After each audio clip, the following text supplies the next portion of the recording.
bénisse au nom merveilleux de notre Seigneur et Sauveur Jésus-Christ. Bien-aimés dans le Seigneur, je voudrais aujourd'hui vous expliquer la manière dont l'adversaire, le diable, sodomise le monde. Je voulais vous expliquer comment le diable est en train d'apporter les troubles au monde au moyen de séduction et de l'apostasie. Et nous savons très bien que c'est Satan, le diable, qui est en train de séduire toute la terre. C'est lui, il pousse les êtres humains à désobéir au commandement de Dieu, à adopter des lois des fois qui légalisent le mal, comme c'est le cas de l'avortement, c'est le cas par exemple de l'homosexualité. C'est le diable qui est à la base de tout ça. C'est Satan, le diable, qui est en train d'infiltrer les fausses doctrines dans l'Église et les religions chrétiennes. Amen, amen. Amen. Il se comporte comme un petit Dieu vis-à-vis des êtres humains, au point même de se faire adorer. Et il utilise la séduction et l'apostasie. Est-ce que j'ai parlé à quelqu'un?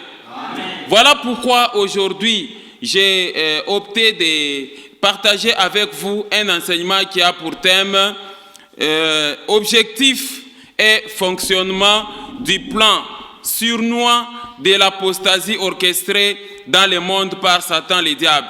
Objectif et fonctionnement du plan sournois de l'apostasie orchestrée dans le monde par Satan, le diable, c'est le thème que nous allons développer, toi et moi. Est-ce que j'ai parlé à quelqu'un? Bien-aimés dans le Seigneur, vous devez faire très attention et marcher avec discernement. Pourquoi? Parce que Satan, le diable, utilise tout ce qui est à son pouvoir pour aveugler les gens, pour imposer l'apostasie au monde. Il fait tout ce qui est à son pouvoir pour perdre les âmes et les entraîner avec lui vers l'enfer. Et pourtant, vous devez comprendre que l'enfer et la géhenne a été préparé pour Satan, le diable, et pour ses anges. Ça n'a jamais été préparé pour les êtres humains. Mais il veut vous prendre en otage. Est-ce que j'ai parlé à quelqu'un? Depuis qu'il a été chassé du ciel, il est là juste pour séduire. Quelqu'un comprend ça? Lisons un peu Apocalypse chapitre 12, les versets 9, vous allez comprendre quelque chose. Apocalypse chapitre 12, les versets 9, la Bible dit ceci. Et il fit précipiter les grands dragons, les serpents anciens, appelés les diables et Satan. C'est lui qui séduit toute la terre. Il fit précipiter sur la terre et ses anges firent précipiter avec lui. Amen. Amen. Vous venez de comprendre que vous, les êtres humains, vous êtes envahis par Satan, le diable et ses anges déchus et ses démons et ses esprits impurs sont en train de tourmenter presque le monde entier. Est-ce que j'ai parlé à quelqu'un? De nos jours, vous allez comprendre que la séduction du diable a pris une ampleur inquiétante au point que le monde est dans l'Église. Amen, amen. L'alliance du sang de Jésus-Christ est profanée au milieu des païens et même dans les églises et même au milieu des serviteurs. C'est le diable qui est à la base de tout ça. Et le diable essaie de s'introduire même dans les églises. C'est ça, au fait, la concrétisation de son plan sournois d'apostasie. Est-ce que j'ai parlé à quelqu'un? Pour sa bonne compréhension, notre enseignement sera subdivisé en 3 parties essentielles que vous allez pour que vous puissiez comprendre l'enseignement. Amen, amen. Dans la première partie de l'enseignement, nous allons voir les concepts apostasie et séduction. Et dans la deuxième partie, nous allons voir les objectifs du plan sournois de l'apostasie orchestré par Satan, le diable, dans le monde. Et dans notre troisième partie de l'enseignement, nous allons voir le fonctionnement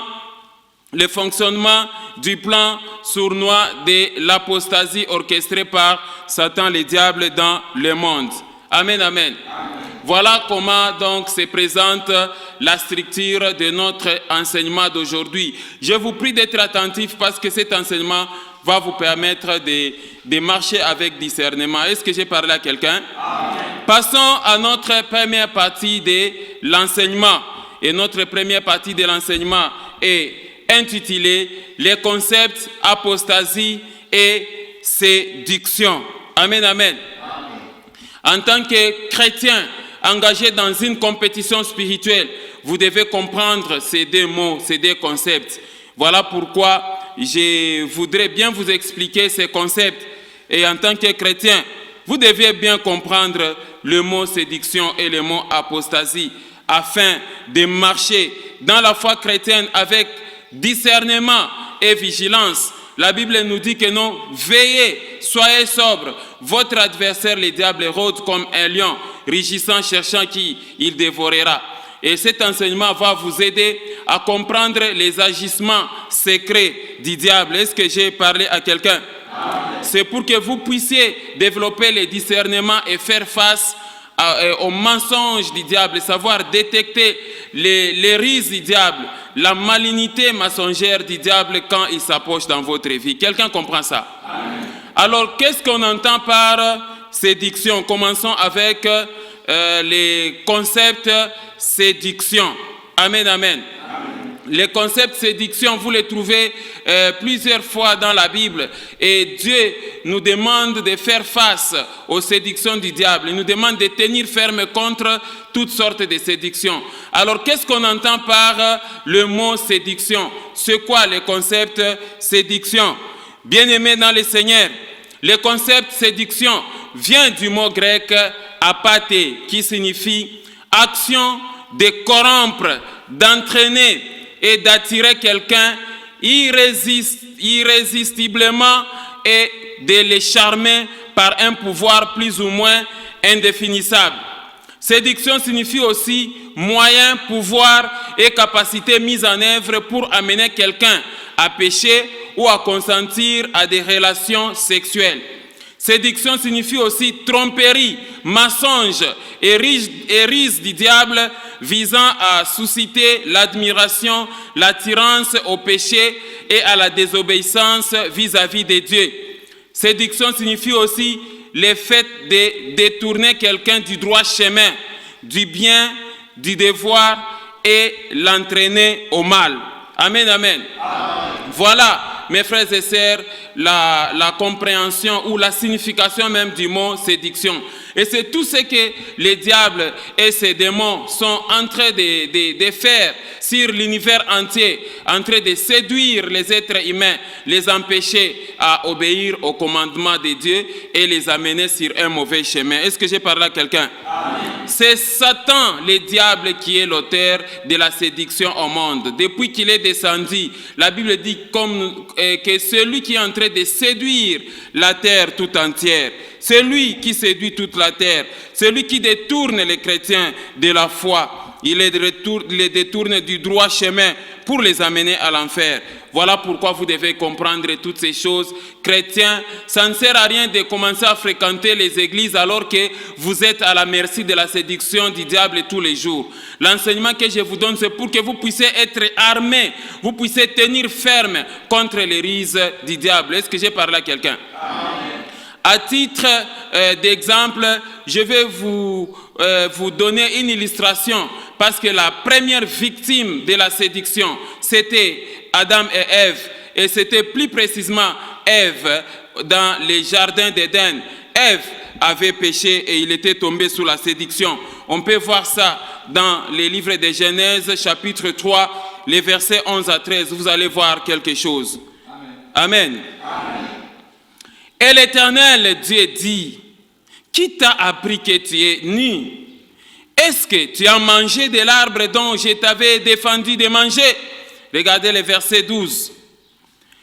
L'homme répondit, la femme que tu as mise auprès de moi m'a donné de l'arbre et j'en ai mangé. Verset 13. Et l'Éternel Dieu dit à la femme, pourquoi as-tu fait cela? La femme répondit, le serpent m'a séduite et j'en ai mangé. Amen. Et le serpent là, c'est le diable. Est-ce que j'ai parlé à quelqu'un? Vous vous souvenez quand on a lu les livres d'Apocalypse, on a dit et il fit précipiter les grands dragons, les serpents anciens. C'est le diable qui est le séducteur. Le diable avait séduit Ève. Et vous savez les conséquences que cette séduction a apporté à l'humanité quand le couple Adam a péché.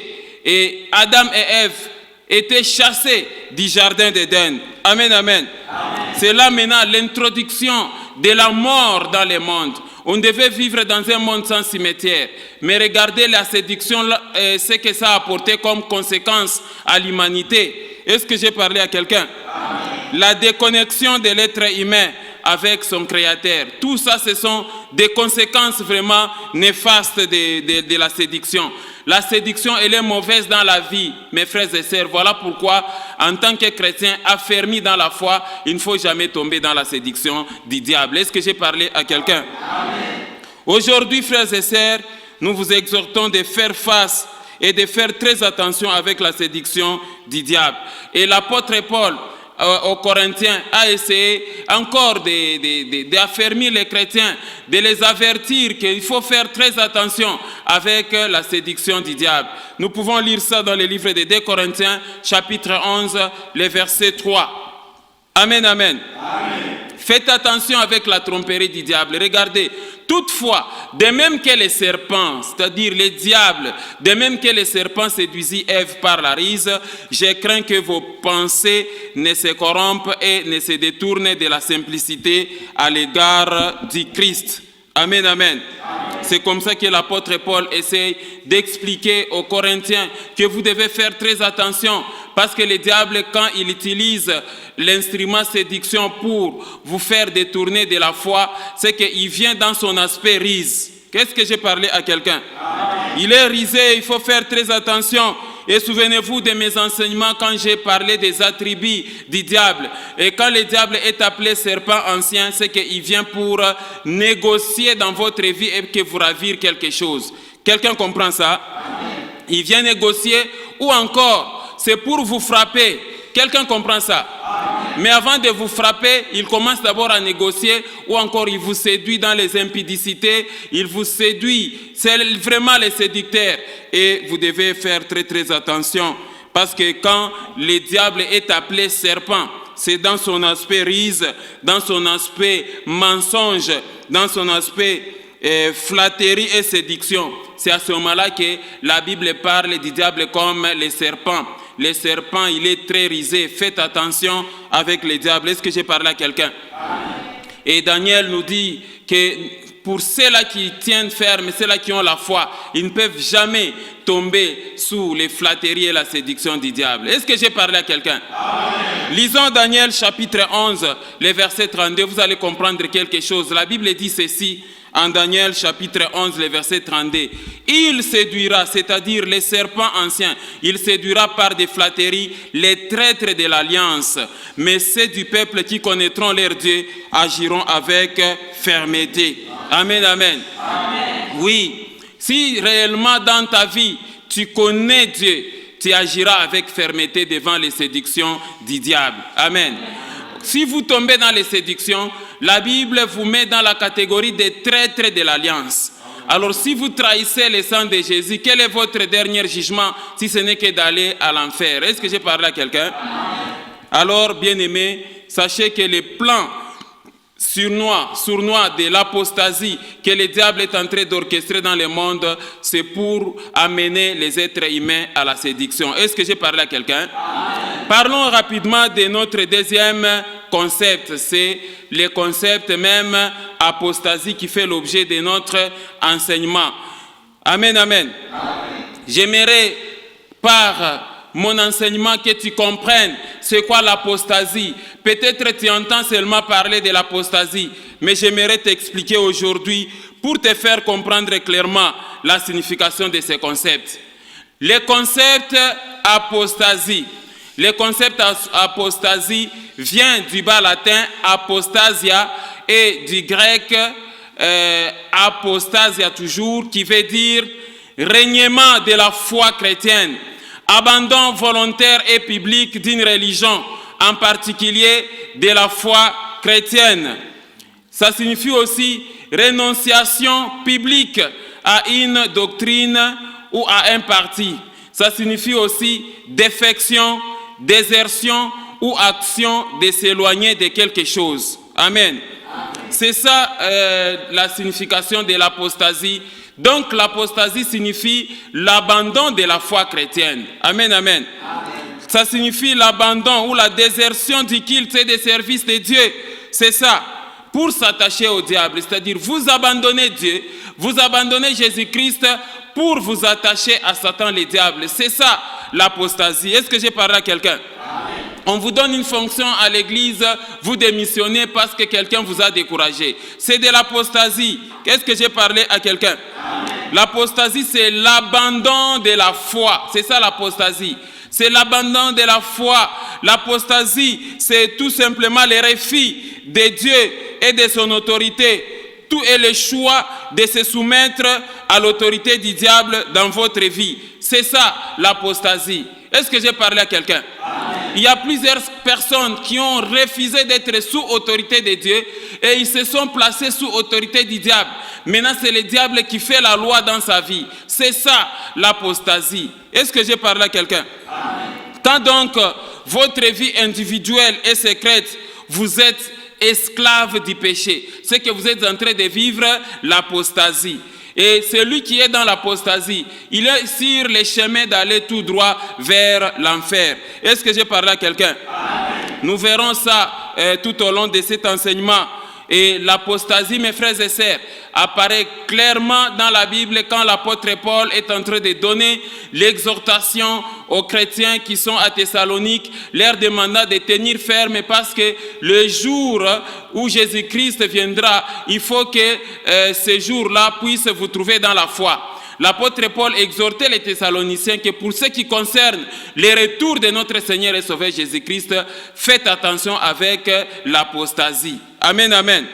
Il exhortait donc les chrétiens à tenir ferme dans la foi en Christ, à ne pas se laisser séduire, à ne pas se laisser tromper, mais à demeurer dans la foi en entendant le retour du Christ. Quelqu'un comprend ça? C'est comme ça que de Genèse à Apocalypse, le mot apostasie apparaît très bien dans le livre de 2 Thessaloniciens, chapitre 2, les versets 1 à 5, que nous allons lire maintenant. Regardez bien.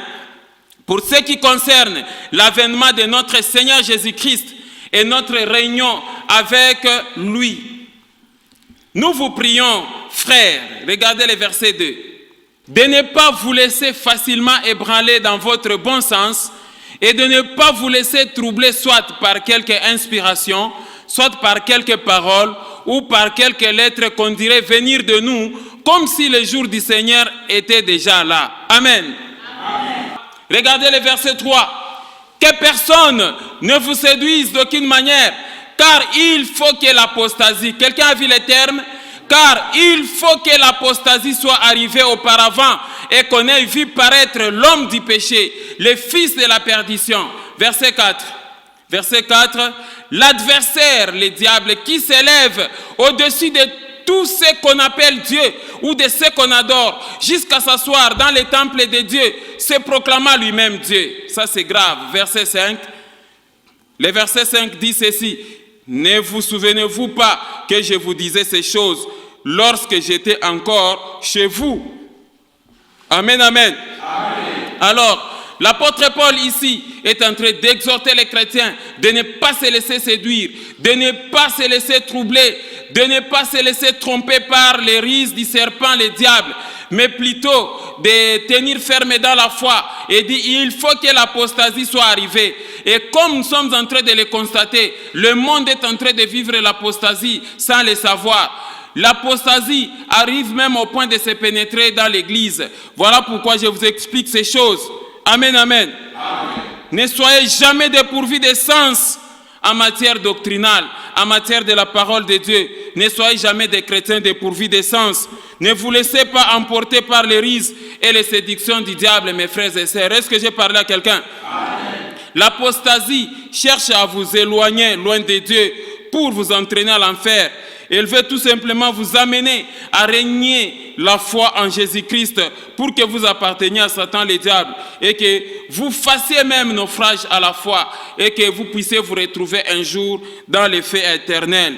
Ne te laisse pas tromper, mes frères et sœurs, et ne vous hasardez jamais à poser des actes abominables parce que l'apostasie est cachée derrière des actes abominables. Quand vous voyez un être humain qui commence à poser des actes, on dirait un animal. C'est là où le diable cherche à amener les gens. Est-ce que j'ai parlé à quelqu'un? des actes abominables qui profanent le sang précieux de Jésus-Christ, des actes abominables qui profanent la nouvelle alliance, et cela sous influence du royaume des ténèbres. Est-ce que j'ai parlé à quelqu'un? Bien-aimés dans le Seigneur, vous qui me suivez à cet instant, ne vous laissez jamais séduire, j'insiste mes frères, que personne ne vous séduise, que personne ne vous trompe d'aucune manière, par des philosophies, par des doctrines des démons. Et la Bible, elle est très claire en Colossiens, chapitre 2, le verset 8. Vous allez comprendre, l'apôtre Paul insiste encore sur ces choses. Il dit, prenez garde que personne ne fasse de vous sa proie par la philosophie et par une vaine tromperie, s'appuyant sur la tradition des hommes, sur les rudiments du monde et non sur Christ. Amen, amen. Donc notre base fondamentale, c'est Jésus-Christ. Notre fondement, c'est Christ dans l'Église. Est-ce que j'ai parlé à quelqu'un?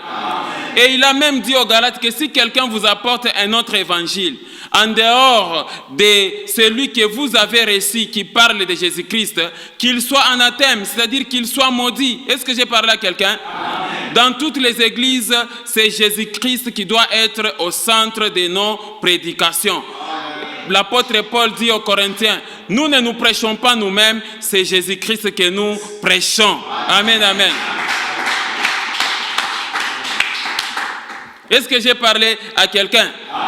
Voilà pourquoi vous devez comprendre que si vous êtes dans une église, c'est l'homme de Dieu qui règne, Jésus-Christ est en train de disparaître, c'est qu'il y a de l'apostasie. Quelqu'un comprend ça? Passons maintenant à notre deuxième point de l'enseignement. Notre deuxième point de l'enseignement, je vous prie encore d'être très attentifs. Notre deuxième point de l'enseignement est intitulé « Objectif du plan sournois de l'apostasie orchestrée par Satan le diable dans le monde. » Amen, amen. Mes bien-aimés dans le Seigneur, à ce moment, permettez-moi que je vous explique clairement comment le diable opère, parce que la clé de la réussite du diable demeure dans les secrets de ses agissements. Amen. Quand le diable vient dans son aspect ruse et séduction, c'est difficile de le comprendre et de voir comment il agit. Mais au moyen de cet enseignement, vous saurez que non, ici, c'est Satan qui cherche à détruire ma vie. Est-ce que j'ai parlé à quelqu'un? Vous devez faire très attention, mes frères et sœurs, au mauvais plan de Satan, le diable et de ses acolytes vis-à-vis de vous. Nous, vos serviteurs, nous avons toujours l'habitude de vous dire que si vous n'avez pas les plans contre le diable, sachez que le diable a les plans contre vous. Amen, amen. Le diable et ses acolytes dans le royaume des ténèbres, ils forment de mauvais projets contre vous. Est-ce que j'ai parlé à quelqu'un? Ils forment de mauvais projets contre vous. Les diables et ses acolytes du royaume des ténèbres, ils ont l'habitude de comploter et ils projettent même de vous faire du mal.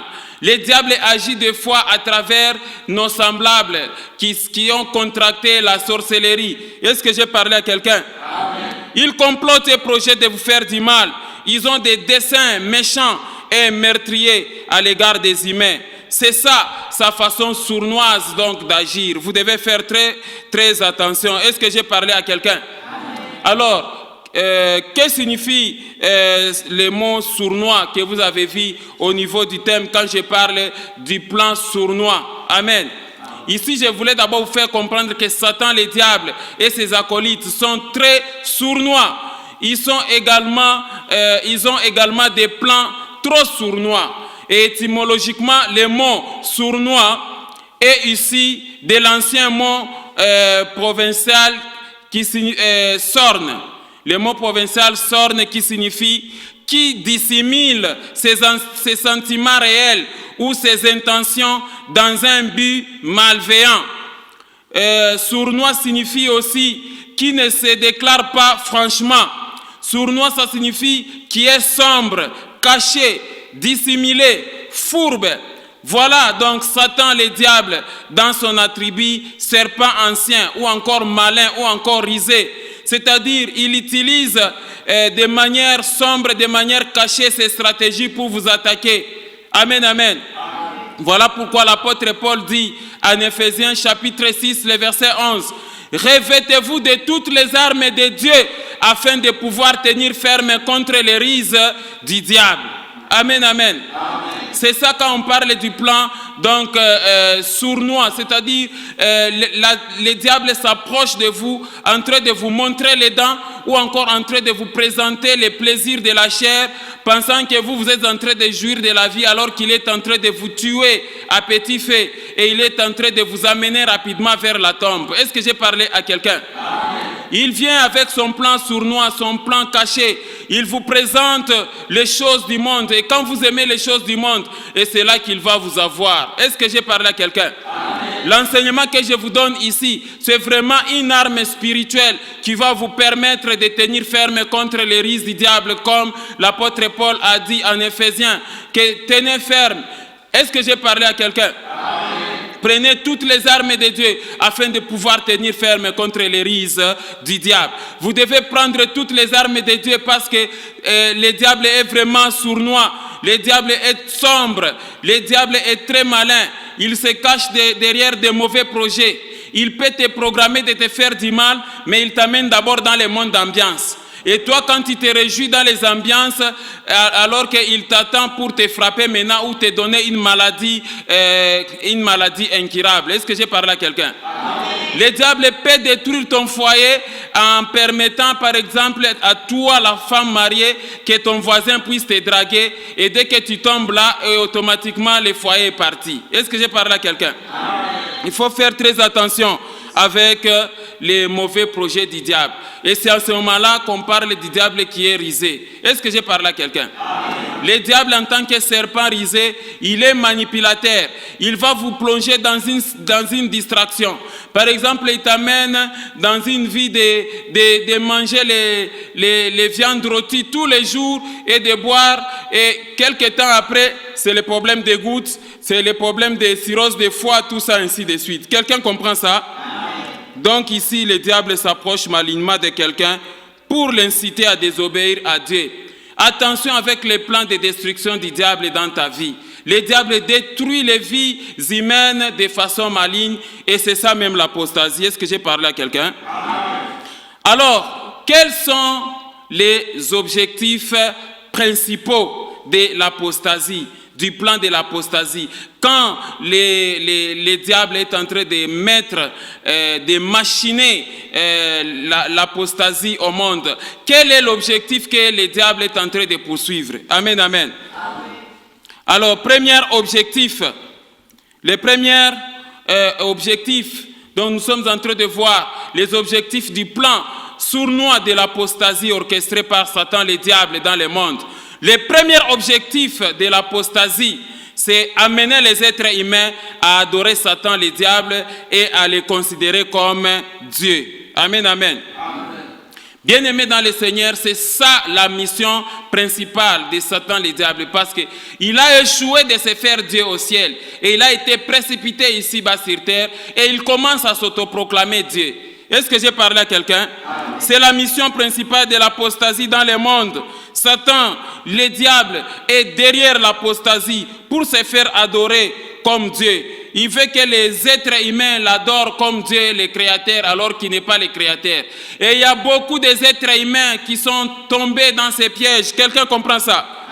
Relisons un peu 2 Thessaloniciens chapitre 2, les versets 3 à 5. Vous allez comprendre comme là où le mot apostasie apparaissent. Amen, amen. Regardez bien. 2 Thessaloniciens chapitre 2. Regardez. Que personne ne vous séduise d'aucune manière, car il faut que l'apostasie soit arrivée auparavant et qu'on ait vu paraître l'homme du péché, le fils de la perdition. Regardez le verset 4. L'adversaire qui s'élève au-dessus de tout ce qu'on appelle Dieu ou de ce qu'on adore, jusqu'à s'asseoir dans les temples de Dieu et se proclamant lui-même qui? Dieu. Et le verset 5, il dit, ne vous souvenez-vous pas que je vous disais ces choses lorsque j'étais encore chez vous? Amen, amen. Moi aussi, je me permets de vous dire ces choses, mes frères et sœurs. Il y a beaucoup des êtres humains qui sont tombés dans ces pièges-là où ils commencent à considérer le diable comme leur créateur. Ils confessent même le diable comme leur Seigneur et Sauveur, ce qui n'est pas correct. Est-ce que j'ai parlé à quelqu'un? Satan, le diable, s'autoproclame Dieu et il s'approprie même de la gloire de Dieu et il veut qu'on le considère comme créateur. Est-ce que j'ai parlé à quelqu'un? Satan, le diable, tellement que quand il était au ciel, c'est lui qui conduisait la louange et l'adoration. Il veut se faire adorer. N'adorez jamais le diable. Est-ce que j'ai parlé à quelqu'un? Le Seigneur nous interdit ces choses. Et vous pouvez vous imaginer que notre Seigneur et Sauveur Jésus-Christ, aussitôt il est envoyé ici-bas sur terre, lors de son séjour ici-bas sur terre, Satan va s'approcher de lui pour demander si Jésus pouvait l'adorer. Est-ce que j'ai parlé à quelqu'un? Regardez Matthieu chapitre 4, versets 8 à 11, lors de la tentation. Et Jésus avait refusé, regardez, le diable le transporta encore sur une montagne très élevée. Il lui montra tous les royaumes du monde et leur gloire. Le verset 9. Le verset 9 dit ceci. Et il lui dit, je te donnerai toutes ces choses si tu te prosternes et m'adores. Regardez le verset 10.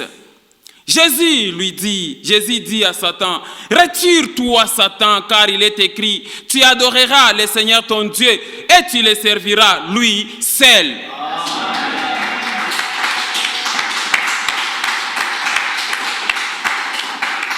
Amen. Quelqu'un a vu la réponse qu'il faut donner à Satan. Chaque fois quand Satan s'approche dans ta vie pour demander l'adoration, voilà comment il faut répondre. Exactement comme Jésus lui avait dit. Jésus lui dit, retire-toi Satan, car il est écrit, tu adoreras le Seigneur ton Dieu et tu le serviras lui seul. Regardez le verset 11, mes frères. Regardez le verset 11. La Bible dit ceci. Alors le diable les laissa et voici les anges vinrent auprès de Jésus et les servaient. Vous voyez la bénédiction après avoir résisté aux tentations. Amen. Le diable il se retire et les anges de Dieu descendent maintenant avec des plats, des choses à manger pour servir qui? Jésus. C'est la même chose avec toi. Toi tu veux la bénédiction mais en marchant dans la vie des péchés. Quand le diable te tente, tu tombes et puis tu vas dire non, oh Seigneur bénis-moi. Ça ne marche pas comme ça. Est-ce que j'ai parlé à quelqu'un? Tenez d'abord ferme. Quand le diable vient avec tes tentations, tu tiens ferme. Dès que tu as réussi aux épreuves du diable, à ce moment-là, les plats, les anges vont descendre avec un plat de bénédiction qu'ils vont mettre devant ta table. Est-ce que quelqu'un a compris?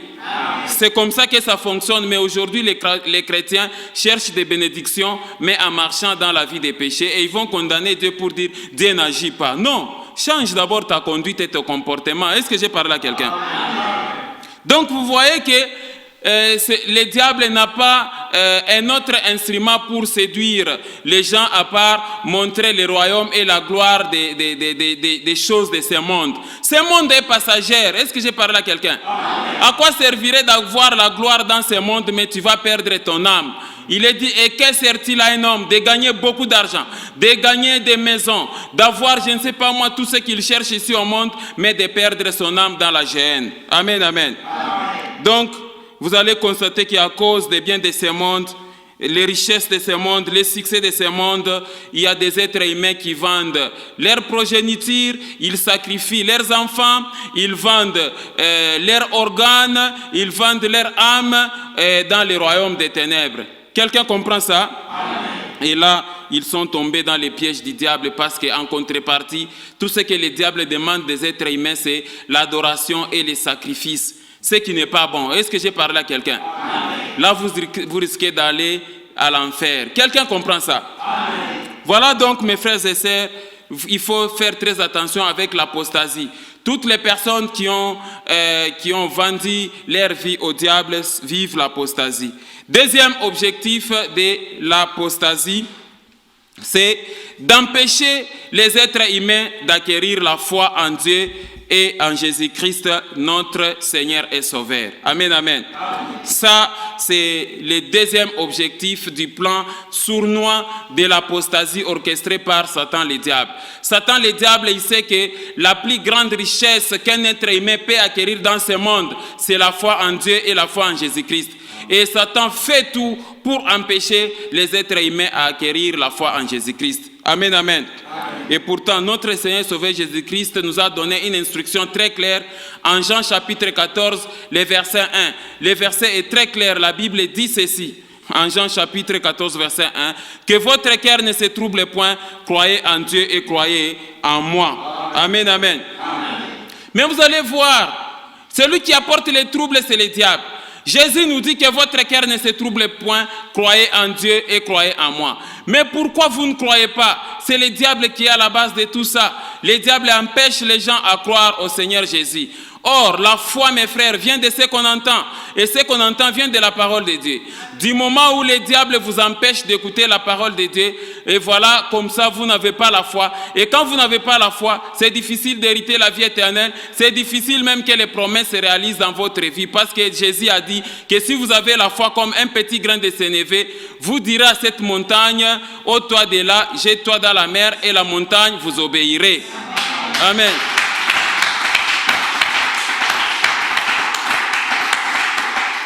Alors, quand vous négligez d'écouter la parole de Dieu, vous n'aurez jamais la foi. Amen.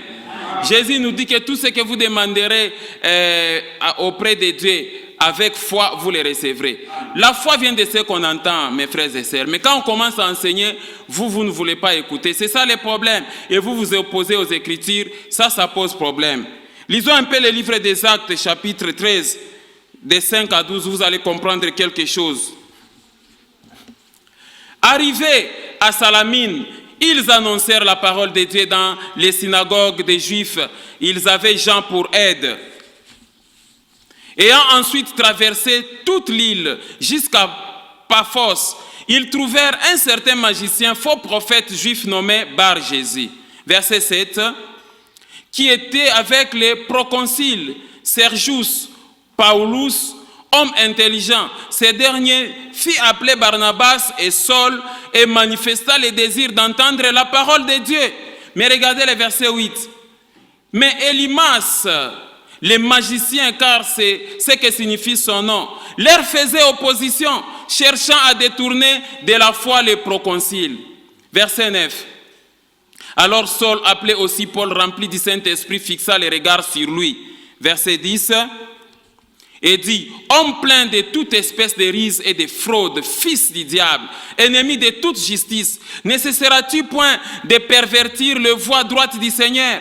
Verset 11. Maintenant, voici la main du Seigneur est sur toi. Tu seras aveugle et pour un temps, tu ne verras pas le soleil. Aussitôt, l'obscurité et les ténèbres tombèrent sur lui et il cherchait en tâtonnant des personnes pour les guider. Verset 12. Alors les proconsuls, voyant ce qui était arrivé, crient, étant frappés de la doctrine du Seigneur. Amen, amen. Amen. Quelqu'un a vu, vous trouverez même dans les églises des gens qui sont là pour empêcher que les autres écoutent la parole de Dieu. Amen. Amen. Il ne faut jamais s'opposer à la vérité. Quand vous vous opposez à la vérité, c'est ça même l'apostasie. Est-ce que j'ai parlé à quelqu'un? Le plan d'apostasie du diable fait tout pour empêcher les humains à écouter la parole de Dieu. C'est comme ça que même dans les églises, quand on commence à prêcher, vous dormez. C'est que vous êtes en train de vivre l'apostasie. Il faut faire très attention. Serviteurs de Dieu, faites attention. Dans les églises, l'apostasie est déjà là. Quand vous prêchez la parole, les gens sont en train de dormir. Il y a aussi des gens qui viennent à l'église pour empêcher aux autres d'écouter la parole. C'est de l'apostasie. Amen, amen. C'est de l'apostasie. Regarde, il y a aussi, quand vous prêchez, il y a des gens qui injurient la parole de Dieu. Regardez Actes chapitre 13, 44 à 48, vous allez comprendre quelque chose. Les sabbats suivants, presque toute la ville se rassembla pour entendre la parole de Dieu. Ça, c'est une bonne intention. Verset 45. Le verset 45 dit ceci. Les Juifs, voyant la foule, furent remplis de jalousie et ils s'opposaient à ce que disait Paul en les contredisant et en l'injuriant. Oh là là. Verset 46. Paul et Barnabas leur dirent avec assurance, c'est à vous premièrement, Juifs, que la parole de Dieu devait être annoncée. Mais puisque vous la repoussez et que vous vous jugez vous-même indigne de la vie éternelle, voici nous nous tournons vers les païens. Amen, amen. Amen. car ainsi nous l'a ordonné le Seigneur. J'étais établi pour être la lumière des nations, pour porter le salut jusqu'aux extrémités de la terre. Verset 48. Les païens se réjouissaient en entendant cela, ils glorifiaient la parole du Seigneur et tous ceux qui étaient destinés à la vie éternelle crurent. Amen, amen. Amen. L'acquisition de la foi, mes frères et sœurs, même quand nous vous donnons ces enseignements, c'est pour que vous puissiez acquérir la foi. Mais vous trouvez des gens qui s'opposent toujours à la vérité, qui injurient des serviteurs. Amen, amen. Amen. Ce qui n'est pas correct, c'est le plan de l'apostasie, son objectif. Troisième objectif de l'apostasie. Le troisième objectif du plan sournois de l'apostasie, c'est d'amener les fidèles chrétiens à régner la foi, à abandonner l'église, à déserter et à démissionner aux fonctions sacrées, à cesser d'être même serviteurs de Dieu. Amen, amen. Amen. Bien-aimés dans le Seigneur, voilà le troisième objectif de l'apostasie. Normalement, un chrétien authentique ne peut jamais abandonner la foi. Il ne peut pas régner sa foi et devenir ex-chrétien. Amen. De nos jours, nos églises sont remplies de personnes qui se disent chrétiens, mais qui ne le sont pas par leur mauvaise conduite. Ils renient Dieu, ils renient la foi, et ce sont des ex-chrétiens. Amen, amen. Amen. Tu dis un peu à ton voisin qu'on ne peut pas t'appeler ex-chrétien. Amen, amen. Il y a beaucoup d'ex-chrétiens dans nos églises. Ils remplissent les églises pour rien. En soi, ce sont des païens, mais quand ils viennent là, en peau de brebis, mais en soi, ce sont des païens. Ils ne sont plus chrétiens. Est-ce que j'ai parlé à quelqu'un?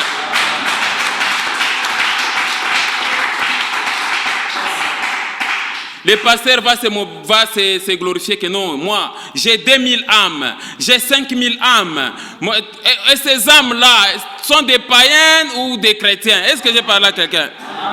Lisons Tite chapitre 1, verset 16. Vous allez voir quelque chose. La Bible dit ceci. Ils font profession de connaître Dieu, mais ils les renient, c'est-à-dire il y a de l'apostasie, renier la foi. Ils les renient par leurs œuvres étant abominables, rebelles et incapables d'aucune bonne œuvre. Amen, amen. Si tu es chrétien, sache que le diable a réussi les plans de l'apostasie dans ta vie au moment où tu es chrétien. En même temps, tu mènes une vie païenne dans ta vie secrète. Est-ce que j'ai parlé à quelqu'un? C'est ça le problème. Vous êtes chrétien seulement à l'église, quand il faut chanter, quand il faut adorer. Dans votre vie personnelle, dans votre vie privée, vous êtes un païen tout fait. Ça ne marche pas comme ça. Est-ce que j'ai parlé à quelqu'un? Regardez Jude chapitre 1, verset 3 à 4.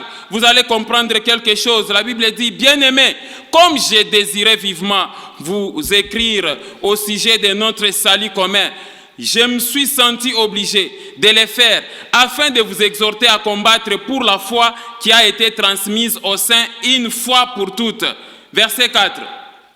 Car il s'est glissé parmi vous certains hommes dont la condamnation est écrite depuis longtemps, des impies qui changent la grâce de notre Dieu en dissolution et qui renie notre seul Maître et Sauveur Jésus-Christ. Amen. C'est-à-dire, vous n'acceptez pas Jésus, mais vous venez à l'église. Amen. Est-ce que c'est correct ça? Donc, serviteurs de Dieu, soyez très vigilants. Et même Job va plus loin que si quelqu'un a régné Jésus, ça mérite même d'être puni. C'est punissable. D'être punissable même par les juges. Job a dit ça, que régner Dieu, c'est vraiment un crime qui devrait être puni par les juges. Si tu refuses Dieu, tu renies Dieu, on t'arrête. Ça, c'est Job qui le dit. Amen, amen. Amen. Pour Job, c'est lui qui est en train de régner Dieu est digne même d'être arrêté. Est-ce que j'ai parlé à quelqu'un? Lisons Job chapitre 31, versets 27 à 28. Vous allez comprendre quelque chose. Et si mon cœur s'est laissé séduire en secret, ça c'est Job. Si ma main s'est portée sur ma bouche, verset 28, la Bible dit, c'est encore un crime que doivent punir les juges. Et j'aurais régné les dieux d'en haut. Amen, amen. Et comme vous le constatez, du début jusqu'à la fin de sa vie, Job n'a jamais régné Dieu. Amen. Il est resté intègre. Alors, les ex-chrétiens, mes frères et sœurs, viennent dans l'église pour déranger les déroulements des cultes ou encore pour des raisons de formalité. Et de nos jours, et nos églises sont pleines des ex-chrétiens. Amen. Il y a aussi des chrétiens qui sont, plutôt des églises qui sont dirigées par des ex-pasteurs, ex-prophètes, ex-évangélistes, ex-docteurs. Amen. Des ex-serviteurs ou encore des serviteurs honoraires.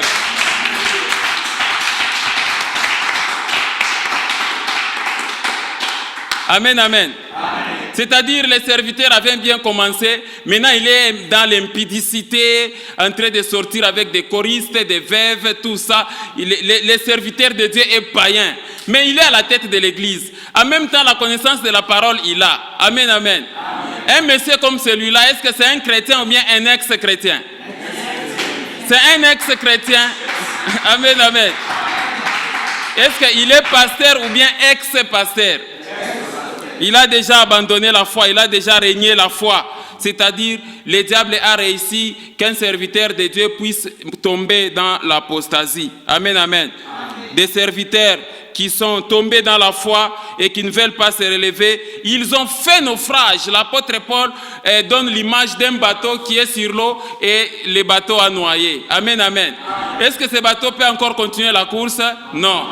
Regardez dans le livre de 1 Timothée chapitre 1, les versets 18 à 20, vous allez comprendre quelque chose. Regardez, les commandements que je t'adresse, Timothée, mon enfant, selon les prophéties faites précédemment à ton sujet, c'est que d'après elles, tu combattes les bons combats. Regardez le verset 19.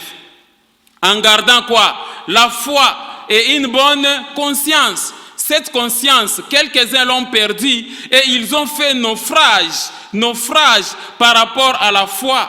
Regardez le verset 20, donne les noms des serviteurs qui sont tombés. De ces nombres sont Hyménée et Alexandre, que j'ai livrés à Satan afin qu'ils apprennent à ne pas blasphémer. Amen, amen. Voilà, donc c'est pourquoi ne soyez pas des fanatiques des pasteurs. Amen, amen. Bien-aimés dans le Seigneur, ne soyez jamais fanatiques d'un serviteur de Dieu. Ne soyez jamais fanatiques d'un pasteur, d'un prophète. Ne soyez pas fanatiques, soyez fanatiques de Jésus-Christ.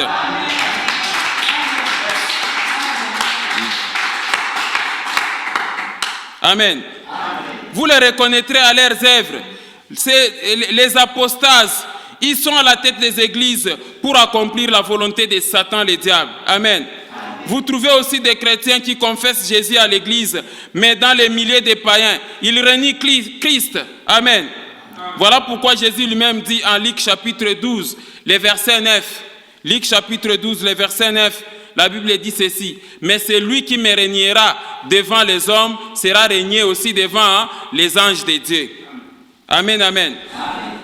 Quatrième, passons rapidement au quatrième objectif de l'apostasie. Il y a beaucoup d'objectifs, mais nous nous sommes limités là-bas. Le quatrième objectif de l'apostasie, c'est de plonger les êtres humains dans une distraction par une attirance des choses de ce monde et par l'aveuglement jusqu'à les amener à mourir et à entrer dans leur tombe sans accepter Jésus. Amen. L'incrédulité et le refus de croire en Dieu. Ça, c'est le quatrième objectif du plan sournois de l'apostasie. Est-ce que j'ai parlé à quelqu'un? C'est vraiment triste de voir les êtres humains ignorer Dieu dans leur vie. Amen. C'est triste de voir les êtres humains vivre ici-bas sur terre et aller dans la tombe sans accepter Jésus-Christ. Satan, le diable, les frappe d'aveuglement et d'incrédulité. Est-ce que j'ai parlé à quelqu'un? Quand on enseigne la parole et ils pensent que nous sommes en train de perdre le temps et des fois, la parole de Dieu que nous enseignons énerve certaines personnes. Ça peut t'énerver aujourd'hui. Mais quand tu mourras, quand tu seras devant le tribunal de Dieu, c'est alors que tu sauras que c'était la vérité qu'on était en train de vous enseigner. Amen. C'est Satan le diable qui aveugle les gens. C'est Satan le diable qui aveugle les êtres humains et les empêche à acquérir la foi.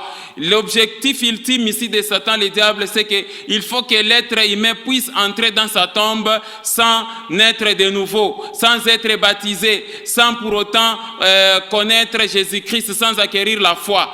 Et là, il a réussi sa mission parce que là, si tu refuses, vous vous retrouverez ensemble avec Satan sur le chemin de l'enfer. Est-ce que j'ai parlé à quelqu'un? Lisons un peu 2 Corinthiens, chapitre 4, les versets 3 à 4. Vous allez comprendre quelque chose. Si notre évangile est encore voilé, il est voilé pour ceux qui périssent. Le verset 4. Pour les incrédules, dont les dieux de ces siècles, c'est-à-dire les diables, a aveuglé l'intelligence afin qu'ils ne vissent pas briller la splendeur de l'évangile de la gloire de Christ qui est l'image de Dieu. Amen, amen. Voilà, mes frères et sœurs, l'objectif de l'apostasie, c'est l'incrédulité, rendre les gens incrédules. Vous voyez les gens qui viennent à l'église, vous les prêchez, mais le cœur est toujours incrédule et païen. Les gens ne changent toujours pas. Amen. Les gens sont toujours infidèles au commandement de Dieu. Vous prêchez, c'est comme si vous versez de l'eau sur le dos du canard.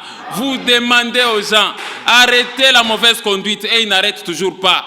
Arrêtez de vous enivrer, arrêtez de vous bagarrer au foyer, arrêtez l'impudicité, la vie impudique, arrêtez la vie de copinage, tout ça, arrêtez la vie de péché et ils ne comprennent toujours pas, ils demeurent toujours incrédules. Amen, amen.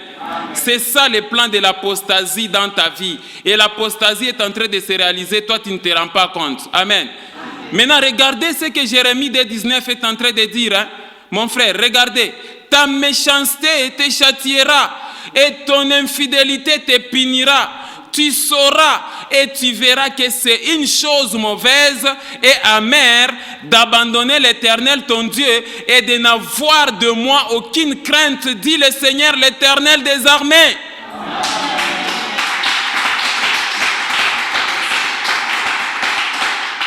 Amen.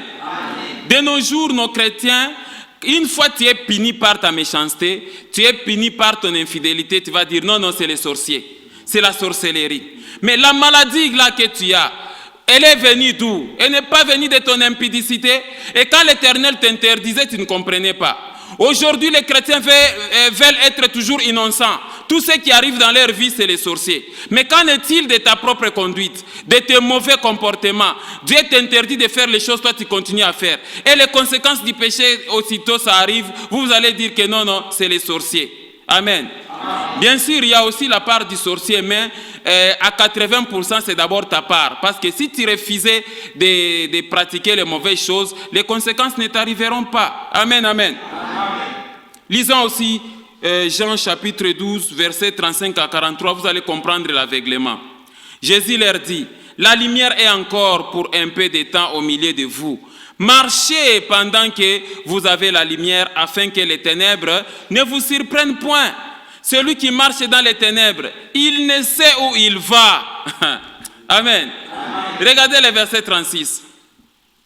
Pendant que vous avez la lumière, croyez à la lumière, afin que vous soyez des enfants de lumière.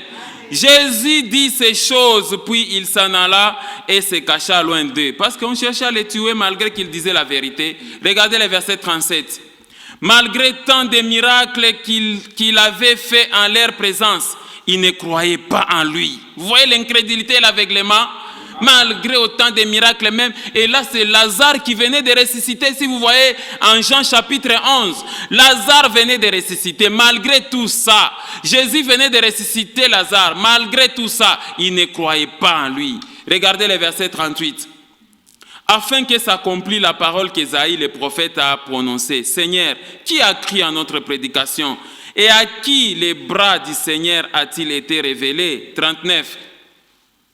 Aussi ne pouvait-il croire parce que Ésaïe a dit encore, il a aveuglé leurs yeux et il a endurci leur cœur, de peur qu'ils ne voient des yeux, qu'ils ne comprennent du cœur, qu'ils ne se convertissent et que je ne les guérisse. 41.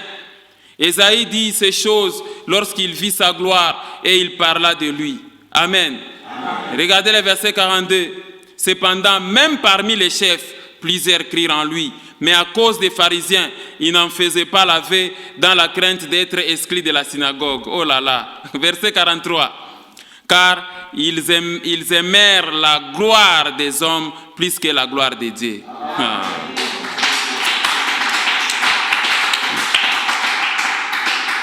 C'est vraiment triste. Amen, amen. C'est vraiment l'apostasie. Voilà pourquoi les chrétiens doivent beaucoup prier pour, non seulement pour les païens qui n'ont pas encore cru, mais aussi pour les gens qui désertent l'église. Il a quitté l'église, il est parti. Amen, amen. Il faut beaucoup prier pour ces gens-là. Est-ce que j'ai parlé à quelqu'un? Parce que le fait d'abandonner la foi et de se retirer, ça c'est être sur le chemin de la mort. Lisons Jacques chapitre 5, versets 19 à 20. Voilà le travail des évangélistes aujourd'hui. Mes frères, si quelqu'un parmi vous s'est égaré loin de la vérité et qu'un autre l'y ramène, regardez le verset 20, qu'il sache que celui qui ramènera un pécheur de la voie où il s'était égaré sauvera une âme de la mort et couvrira une multitude de quoi? Des péchés.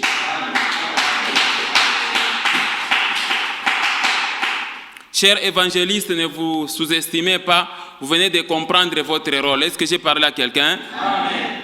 Passons maintenant à notre dernière partie de l'enseignement.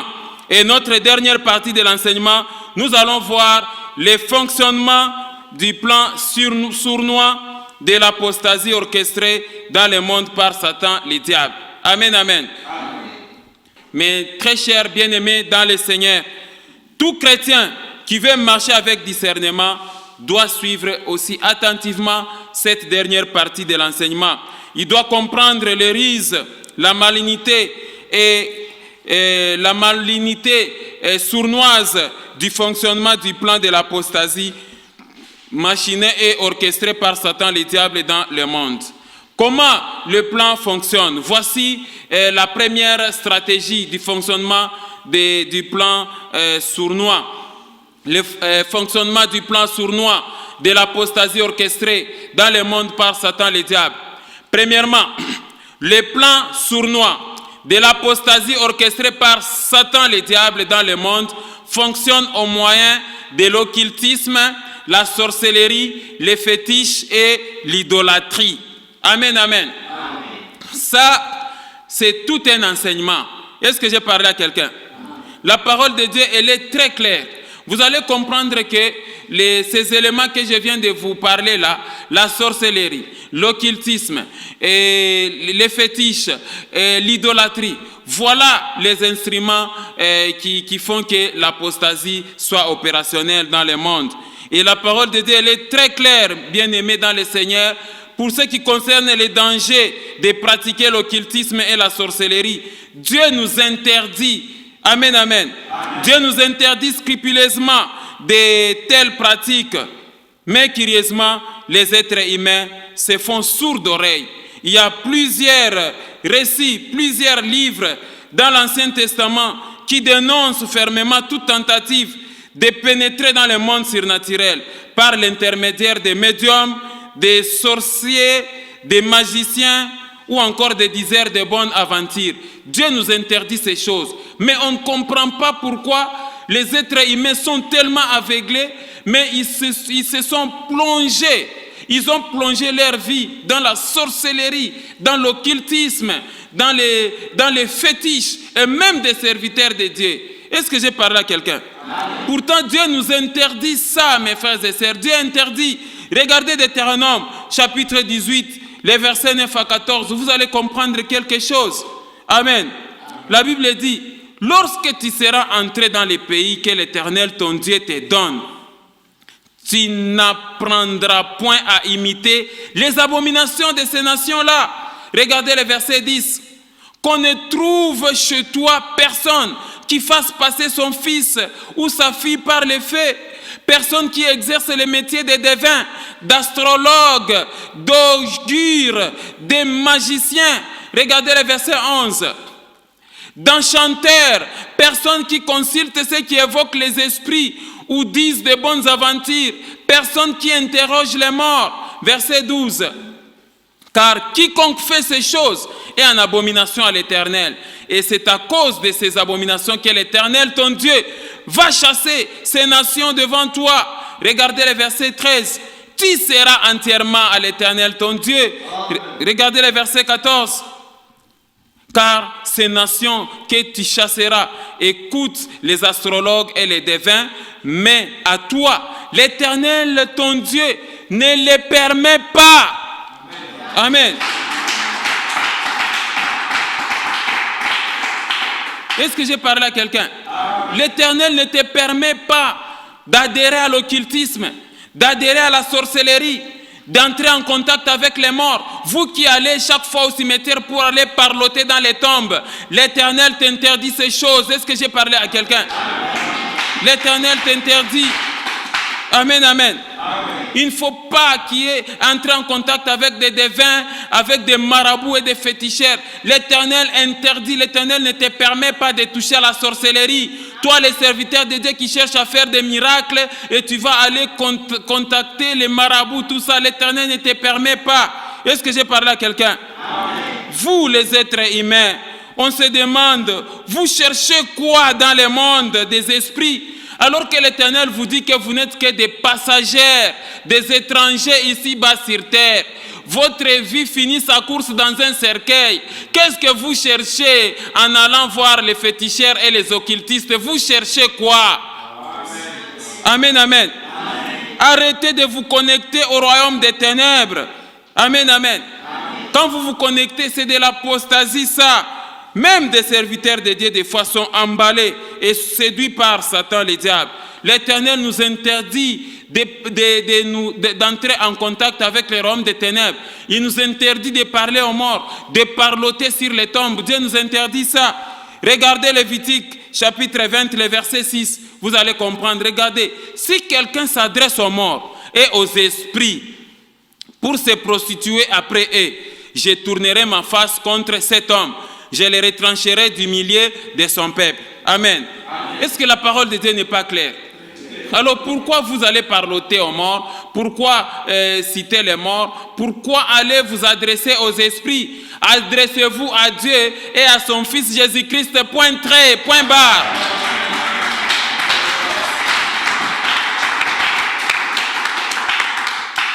Sinon ces choses énervent Dieu. Vous allez vous poser la question, mais comment Dieu n'exauce pas mes prières? Mais tu t'adresses aux morts? Pourquoi Dieu n'exauce pas mes prières? Mais tu t'adresses aux démons, tu t'adresses aux mauvais esprits. Est-ce que j'ai parlé à quelqu'un?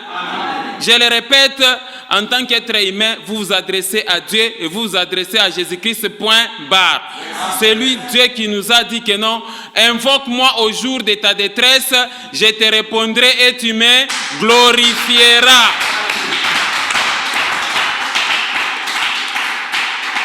Amen, amen. Invoquer Dieu, il ne faut pas invoquer les esprits, il ne faut pas invoquer les morts. La Bible dit, invoque-moi au jour de ta détresse. Je te répondrai et tu me glorifieras. Dieu est là pour te répondre. Est-ce que j'ai parlé à quelqu'un? Est-ce qu'on te demande d'invoquer un homme? On te demande d'invoquer un esprit. On te demande d'invoquer un marabout ou encore un esprit diabolique quelque part. Non. Est-ce que j'ai parlé à quelqu'un? De telles choses, je vous dis, ça énerve Dieu quand vous invoquez les esprits, quand vous invoquez les morts, ou quand vous vous attachez au fétiche et à l'occultisme, ou encore quand vous invoquez les diables. Ça énerve Dieu. Est-ce que j'ai parlé à quelqu'un? Regardez 2 Chroniques, chapitre 33, le verset 6. La Bible dit, « Il fit passer ses fils par les feux dans la vallée des fils de Hinnom. » Là, ça avait dépassé vraiment les normes d'abomination. Comment expliquer que des parents commençaient à brûler leurs propres enfants à cause tout simplement des fétiches? Amen. Regardez, il fit passer ses fils par le feu dans la vallée des fils de Hinnom. Ils observaient les nuages et les serpents pour en tirer des pronostics, imaginez-vous. Il s'adonnait à la magie et il établit des gens qui évoquaient les esprits et qui prédisaient l'avenir. Il fit de plus en plus ce qui est mal aux yeux de l'Éternel afin de l'irriter. Amen, amen. Amen. Et aujourd'hui, il y a des jeunes gens qui font de telles pratiques. Amen. Il y a beaucoup d'êtres humains qui sont dans les pratiques de l'occultisme. C'est ça le fonctionnement de l'apostasie. Est-ce que j'ai parlé à quelqu'un? Même dans l'église, vous voyez des frères venir dans l'église, mais dans l'entretemps, ce sont des véritables féticheurs. Des frères et sœurs qui viennent dans les églises, en même temps, ce sont des véritables sorciers et occultistes. Ce qui n'est pas correct. Est-ce que j'ai parlé à quelqu'un? Comment tu peux consacrer toute ta vie? Comment tu peux arriver à consacrer toute ta jeunesse à toucher aux fétiches? Amen, amen. Aujourd'hui, même si tu manquais l'emploi, oh non, pour avoir la promotion, on m'a demandé d'adhérer dans l'occultisme. Comment tu peux arriver à sacrifier la vie éternelle au profit des gloires de ce monde? Amen, amen.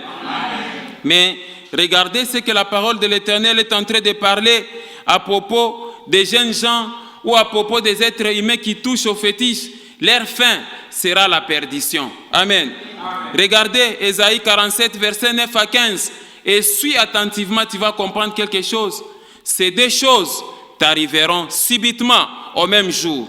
La privation d'enfants et le veuvage. Amen. Elles fondront en plein sur toi, malgré la multitude de tes sortilèges, malgré le grand nombre de tes enchantements. Vous voyez ça? L'occultisme et la sorcellerie. Regardez le verset 10. Tu avais confiance dans ta méchanceté, tu disais, personne ne me voit. Ta sagesse et ta science t'ont séduite et tu disais à ton cœur, moi, rien que moi. Amen. Amen. Verset 11. Le malheur viendra sur toi sans que tu envoies l'aurore. La calamité tombera sur toi sans que tu puisses la conjurer. Et la ruine fondra sur toi tout à coup à l'improviste. Verset 12.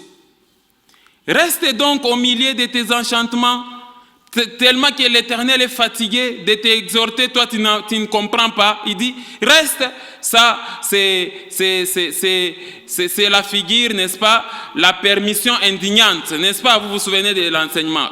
Alors l'Éternel dit, reste donc au milieu de tes enchantements et de la multitude de tes sortilèges auxquels tu as consacré ton travail dès ta jeunesse. Peut-être pourras-tu en tirer profit, peut-être deviendras-tu redoutable.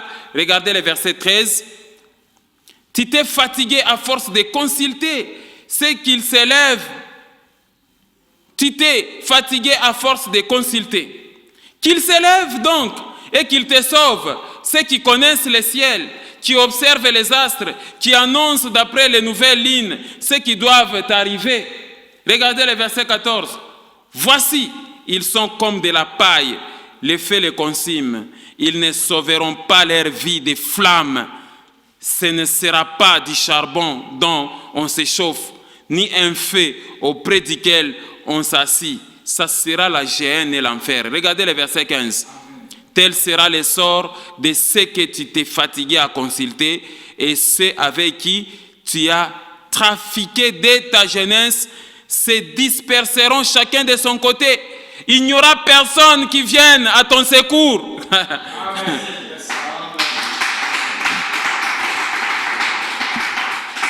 Amen. Pendant que tu es vivant, mon frère, ma sœur, il faut craindre Dieu. Amen. Parce que quand tu seras isolé là, Satan lui-même, il croit Dieu et il tremble. Il prendra fuite.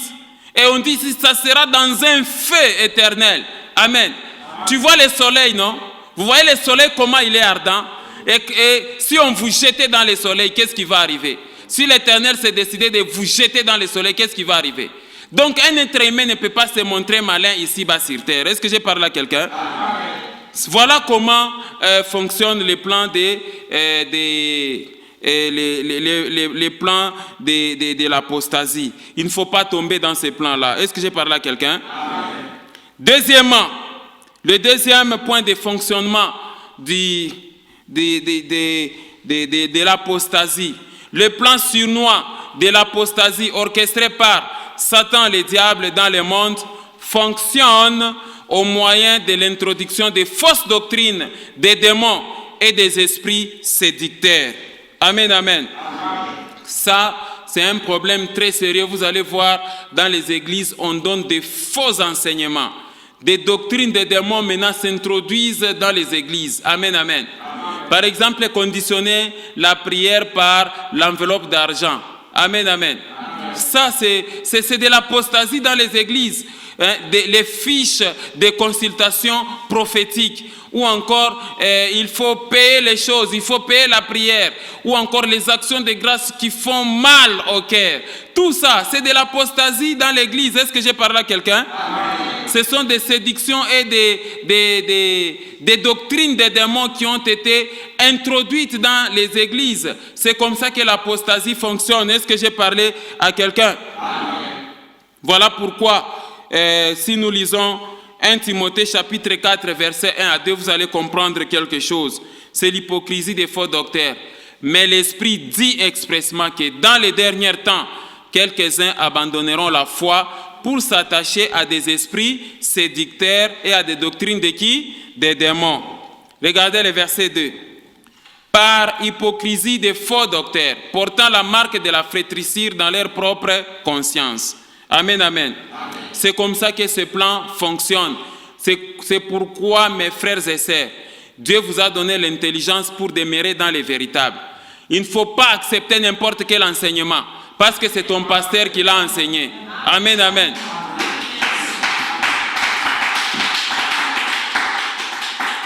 La Bible dit que les chrétiens, les chrétiens qui écoutaient la parole, la Bible dit qu'ils avaient les sentiments plus nobles.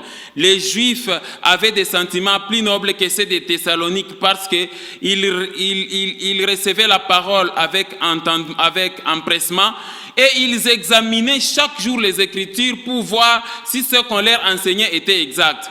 Mais aujourd'hui, on a affaire à des chrétiens qui acceptent tout, qui gobent tout parce que c'est Daddy qui a dit, parce que c'est Papa qui a dit.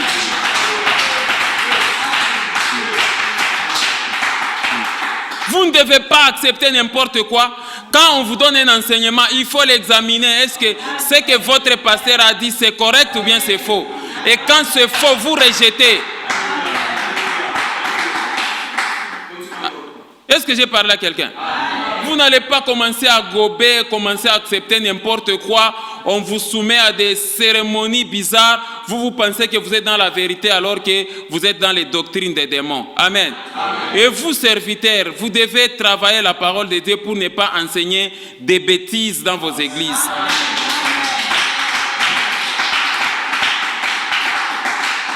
Donc, les plans sournois de l'apostasie orchestrés par les diables fonctionnent dans l'église avec des faux serviteurs et avec des fausses doctrines. Est-ce que j'ai parlé à quelqu'un?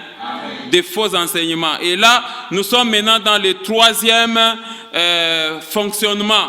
Les plans sournois de l'apostasie orchestrée par Satan, les diables dans le monde et même dans l'église fonctionnent au moyen des faux serviteurs et des faux prophètes au sein de l'église. Amen. Imaginez-vous les serviteurs de Dieu qui devaient être là pour enseigner la parole de Dieu correctement, parce que la Bible dit que efforce-toi de te présenter devant Dieu comme un homme éprouvé, un ouvrier qui n'a point à rougir, mais qui dispense droitement la parole de la vérité. Aujourd'hui, il y a des serviteurs qui enseignent gauchement, qui enseignent des faussetés, qui enseignent leurs coutumes.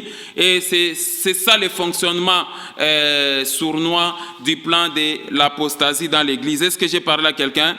Et qui sont à la base de ça? Ce sont des faux serviteurs. Satan se déguise en ange de lumière alors qu'il est ange des ténèbres.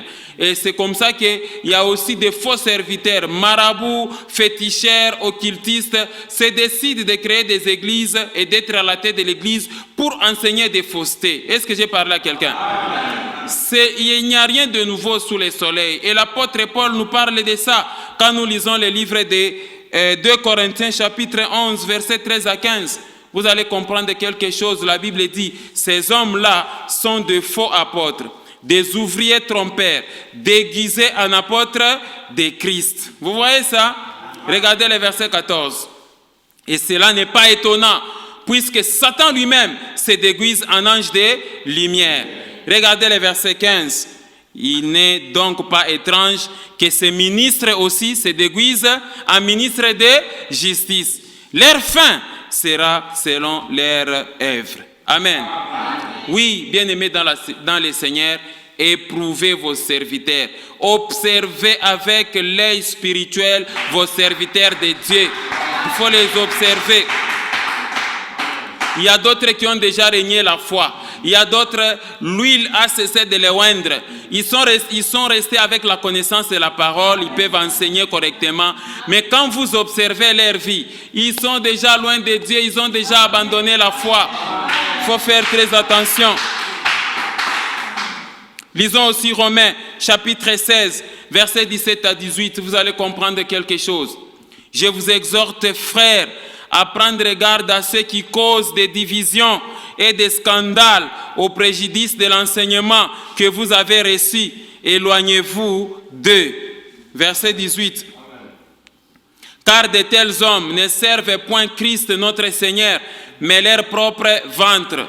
Et par des paroles douces et flatteuses, ils séduisent les cœurs de qui? Des simples. Amen, amen. Amen. Donc, c'est notre responsabilité. C'est la responsabilité de chaque chrétien de faire très attention aux faux serviteurs. De faire très attention parce que la Bible dit qu'ils ne servent plus Christ le Seigneur, mais leur propre ventre. C'est comme ça aujourd'hui, il y a l'évangile seulement, vous voyez, les serviteurs de Dieu demandent de l'argent aux fidèles chrétiens, vous n'avez pas idée. C'est toujours des appels de fonds tous les jours. À chaque fois qu'il y a culte, appel de fonds. On passe toujours d'enveloppe en enveloppe. Enveloppe d'action de grâce, enveloppe d'onction, enveloppe de délivrance. C'est de l'apostasie ça. Amen. C'est de l'apostasie dans les églises. Ils ne servent plus Christ le Seigneur, mais leur propre ventre. Est-ce que j'ai parlé à quelqu'un? C'est de l'apostasie ça. Et surtout, il faut faire très attention aux faux prophètes. Et la Bible dit qu'ils viennent en peau de brebis. Ce sont les occultistes, ce sont les féticheurs, les marabouts. Maintenant là, ils tiennent la Bible à la main. Amen. Ils mettent leur Bible dans les aisselles. Et en même temps, vous pensez que ce sont des serviteurs de Dieu, mais ce sont des loups ravisseurs. Ils peuvent même vous prophétiser au moyen des fétiches. Est-ce que j'ai parlé à quelqu'un? Il n'est pas question d'être impressionné. Oh non, il m'a raconté tout ce qui se passe dans ma vie. Il m'a annoncé la guerre. Il a dit que non, on cherche à me tuer. Il a vu un cercueil sur ma tête. Il vient là. Je vois un cercueil sur ta tête. Je vois les combats dans ton foyer. Je vois ta belle famille en train d'occasionner le divorce. Je vois ceci ou cela, tout ça. Donc c'est tout ce que vous êtes en train de voir au lieu d'enseigner la parole. Amen, amen. Et le Seigneur nous dit, il faut faire très attention, il faut suivre les serviteurs de Dieu avec des discernements. Surtout les faux prophètes, il faut faire très attention. Est-ce que j'ai parlé à quelqu'un? Lisons Matthieu chapitre 7, les versets 15 à 20. Vous allez comprendre quelque chose. Gardez-vous de qui? Des faux prophètes. Gardez-vous des faux prophètes. Ils viennent à vous en vêtements de brebis. Mais au-dedans, ce sont des loups ravisseurs. C'est ça. C'est comme ça qu'on vous ravit des congélateurs. On peut même vous ravir votre femme comme ça par un faux prophète. Amen, amen.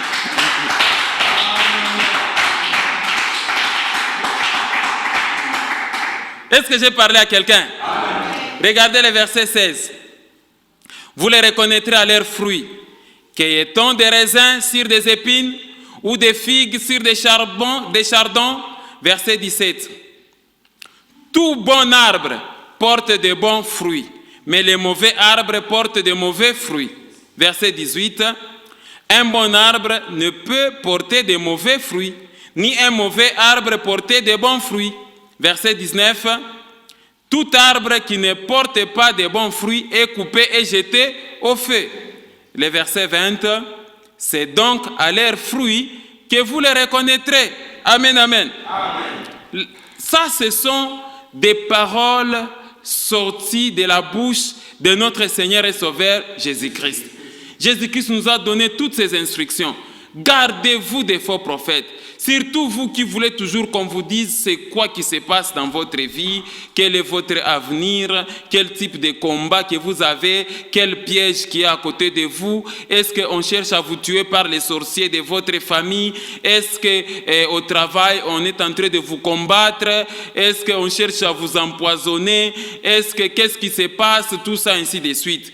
Oui, que les vrais prophètes vous prophétisent par les faux. Amen. Amen. Que les vrais prophètes vous prophétisent, mais pas les faux prophètes. Est-ce que j'ai parlé à quelqu'un? La Bible dit, prenez garde aux faux prophètes parce qu'ils viennent en peau de brebis, mais au-dedans d'eux, ce sont des loups ravisseurs. Si toi, la femme d'autrui, tu constates que ton serviteur, là, le prophète, commence à t'amener sur le chemin de l'impudicité au nom de Jésus, comment tu peux continuer sur ce chemin-là? Amen. Amen. Vous êtes quel type de femme là où un faux serviteur peut venir jusqu'au point de dire « Dada, le Seigneur m'a dit que je couche avec toi » et puis tu acceptes. Est-ce que c'est normal ça? Amen. Est-ce que j'ai parlé à quelqu'un? Comment expliquer qu'aujourd'hui il y a des serviteurs de Dieu impudiques qui s'amusent avec des jeunes filles dans les églises en utilisant la Bible, en utilisant les prophéties, en utilisant des fausses administrations de guérison? Est-ce que j'ai parlé à quelqu'un? Jésus est très clair, il nous dit, gardez-vous des faux prophètes, des faux serviteurs de Dieu, parce qu'ils sont là en peau de brebis, mais vous les reconnaîtrez à leurs fruits. Dès que vous voyez un serviteur qui commence à vous mettre sur les chemins des péchés, qu'est-ce qu'il faut faire? Il faut fuir. Est-ce que quelqu'un comprend ça? Ils ne sont pas des serviteurs de Dieu, là, ils deviennent des serviteurs du diable. Et c'est ça l'apostasie. Quelqu'un comprend ça? La Bible nous exhorte, dit, il ne faut pas accepter n'importe quoi, n'ajoutez pas foi à n'importe quel esprit. Lisons 1 Jean chapitre 4, versets 1 à 3. Regardez, bien-aimés, n'ajoutez pas foi à tout esprit, mais éprouvez les esprits pour savoir s'ils sont de Dieu, car plusieurs faux prophètes sont venus dans le monde. Regardez le verset 2. Reconnaissez à ceci l'Esprit de Dieu. Tout esprit qui confesse Jésus-Christ venu en chair est de Dieu. Regardez le verset 3. Et tout esprit qui ne confesse pas Jésus n'est pas de Dieu. C'est celui de l'Antéchrist dont vous avez appris la venue et qui maintenant est déjà dans le monde. Amen, amen. Ça, ce ne sont pas des avertissements. Voilà, il faut faire très attention avec l'apostasie et les faux serviteurs. Quand vous voyez seulement un serviteur qui devait t'aider à avoir la foi en Jésus, mais qui commence à te mettre sur le chemin des péchés, il est antichrist. Quelqu'un comprend ça? C'est de l'apostasie. Quatrième mode de fonctionnement. Quatrième mode de fonctionnement du plan sournois de l'apostasie orchestrée dans le monde par Satan le diable. C'est que le plan sournois de l'apostasie orchestrée par Satan le diable dans le monde fonctionne au moyen de l'introduction des sectes et la division dans l'Église. Amen, amen. Bien-aimés dans le Seigneur, vous devez comprendre que dans toutes les églises, il y a toujours des semeurs de troubles. Il y a toujours des semeurs de division. Et il y a aussi ceux-là qui fréquentent les églises avec objectif de créer aussi un jour un autre secte, mais basé sur une doctrine autre que le Christ. Quelqu'un comprend ça? Qu'est-ce qu'on entend par les sectes? J'aimerais vous faire comprendre ça. Les sectes, c'est un groupe organisé de personnes qui ont une même doctrine particulière sous l'impulsion et la direction d'un faux docteur. C'est ça les sectes. Et on peut bien le lire en 2 Pierre chapitre 2 versets 1 à 3.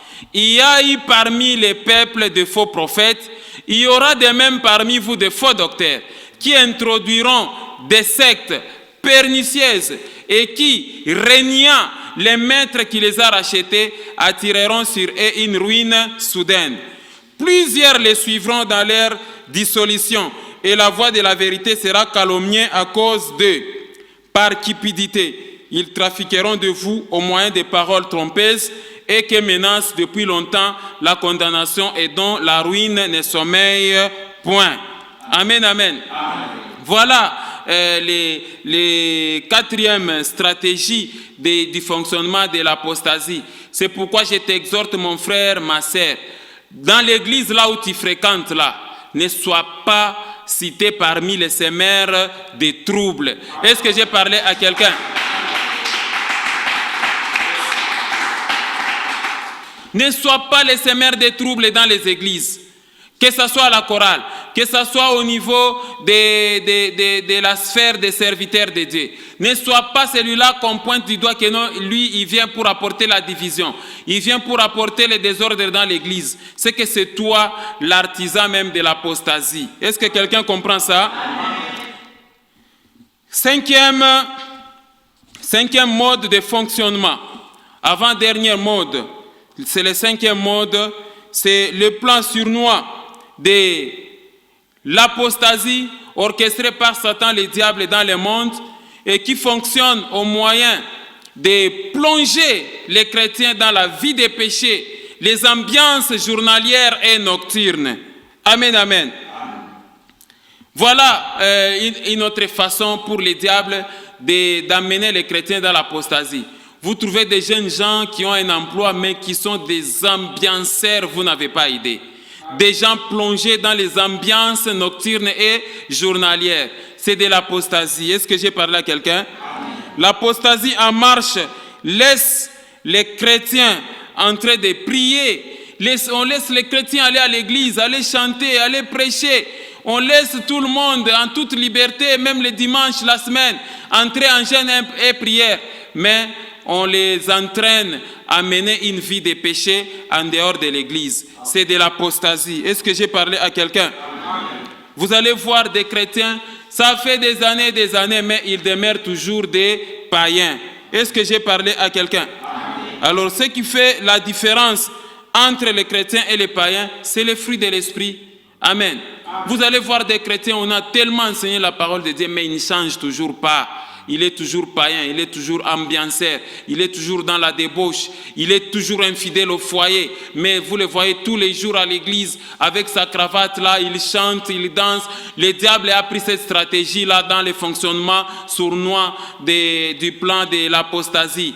Laissez les êtres humains aller à l'église, aller chanter, aller adorer leur Dieu, entrer même en jeûne. Mais quand ils sortent seulement de l'église, automatiquement, ils sont païens. Est-ce que j'ai parlé à quelqu'un?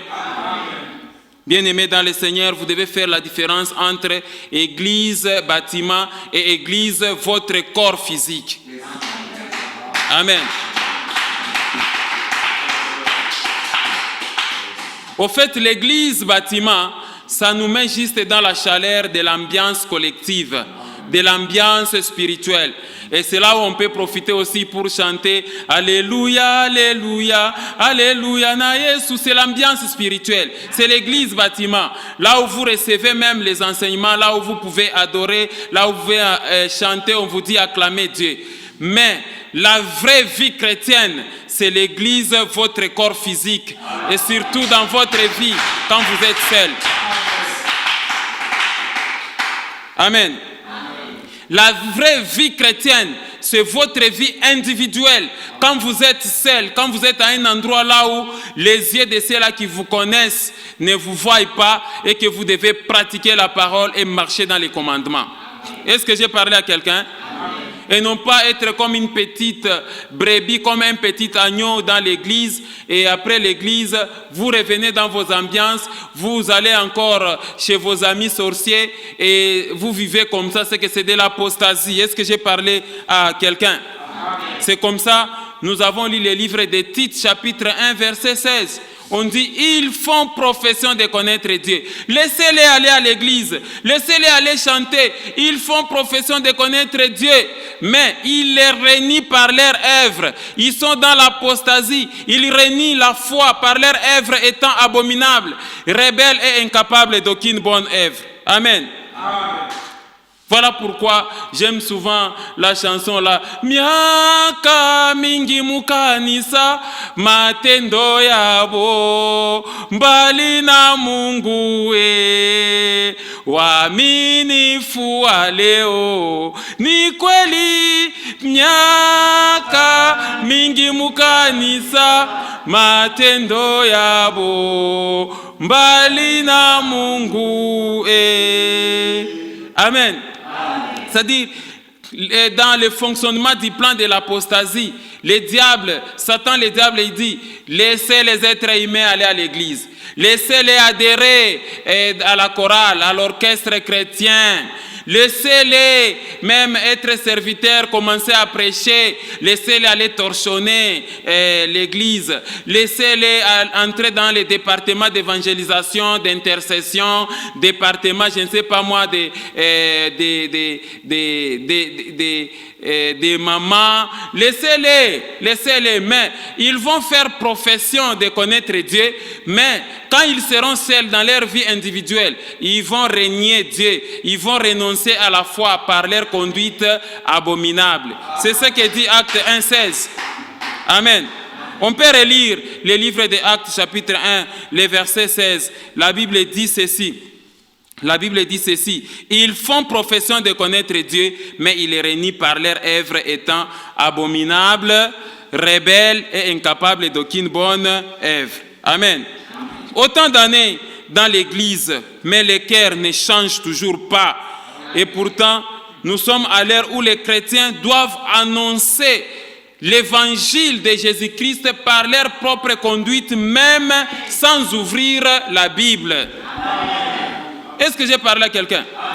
Nous les chrétiens, nous avons la responsabilité d'enseigner la parole de Dieu par notre propre conduite, par notre propre comportement. Nous devons produire le fruit de l'esprit. Je vous ai dit que c'est à Antioche là où on a appelé pour la première fois les disciples de Jésus des chrétiens. Pourquoi? Parce qu'ils voyaient dans la conduite de ces disciples-là les œuvres de Christ dans leur vie. Amen, amen. C'est ça. En quoi alors il faut vous appeler chrétien si votre conduite est mauvaise? Vous vous enivrez comme les païens. Vous êtes infidèles au foyer comme des païens. Vous êtes des impudiques. Vous découchez. Vous êtes dans les ambiances nocturnes et journalières. Vous vous bagarrez dans vos foyers tous les jours. Ça, c'est l'apostasie qui est en train de fonctionner. Est-ce que j'ai parlé à quelqu'un? Donc, mes frères et sœurs, il faut comprendre que nous sommes des épîtres vivantes. Partout où nous sommes, nous devons montrer la lumière. Jésus dit que nous sommes la lumière du monde. Quelqu'un comprend ça? Enfin, sixième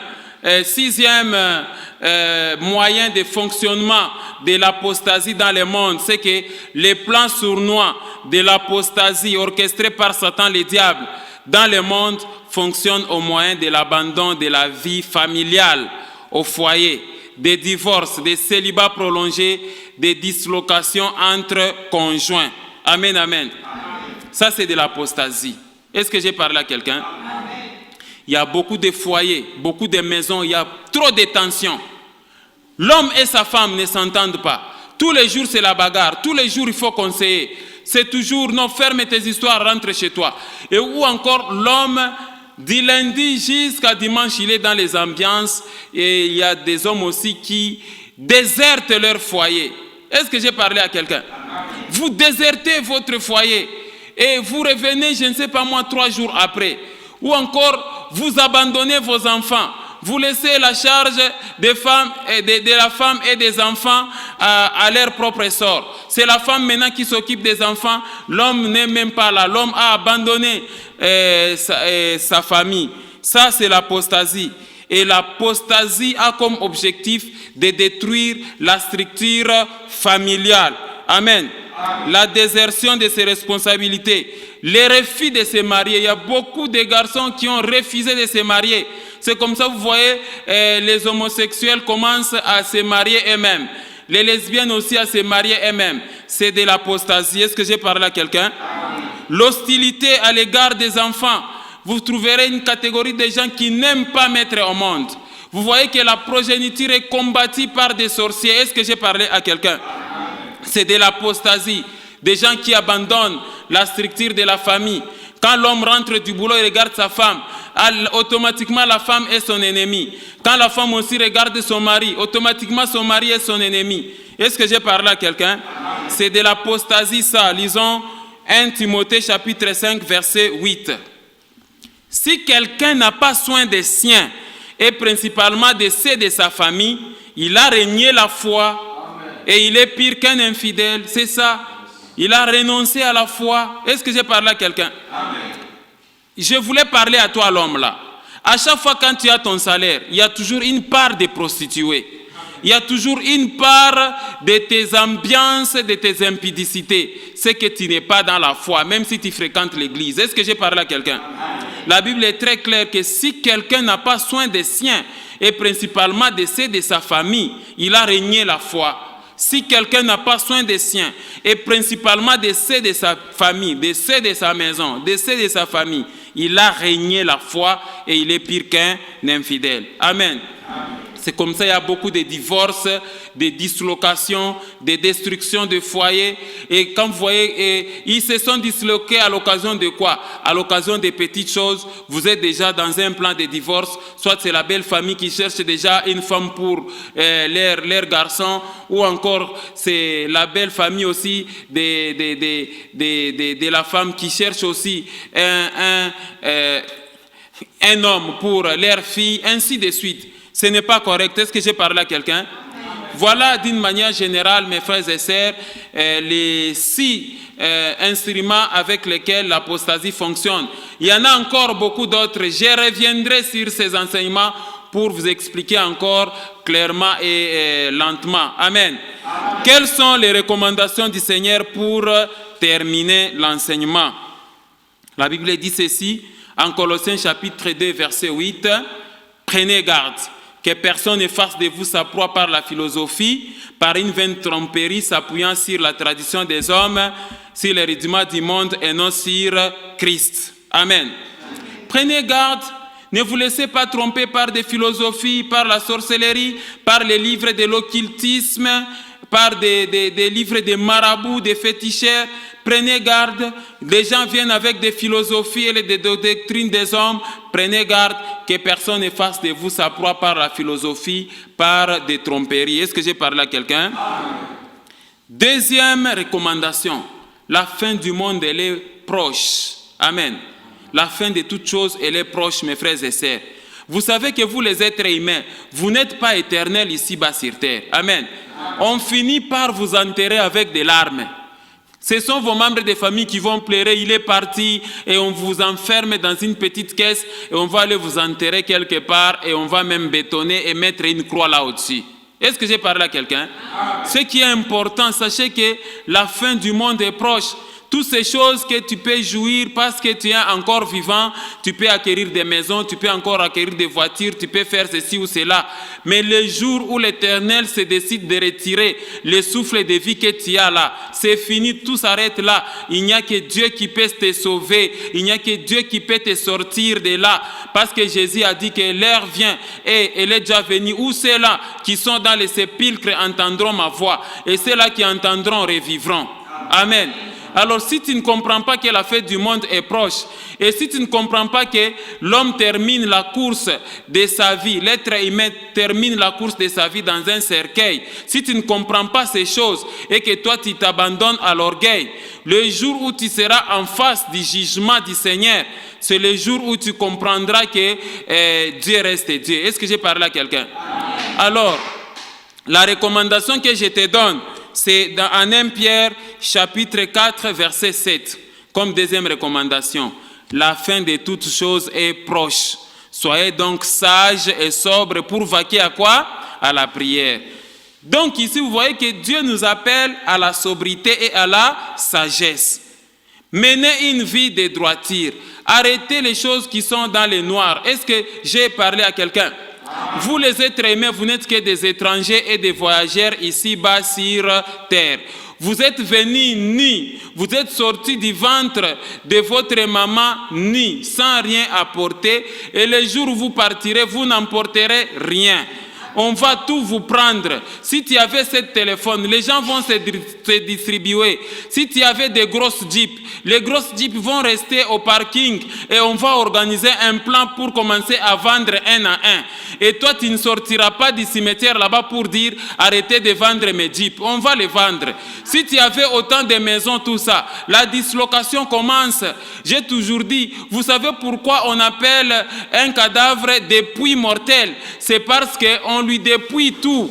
les vestes, on va tout prendre, les bijoux, on va tout prendre. Donc le Seigneur t'exhorte ici que la fin de toutes ces choses est proche. Soyez sobres, soyez sages pour vaquer à la prière et aux bonnes œuvres. Est-ce que j'ai parlé à quelqu'un?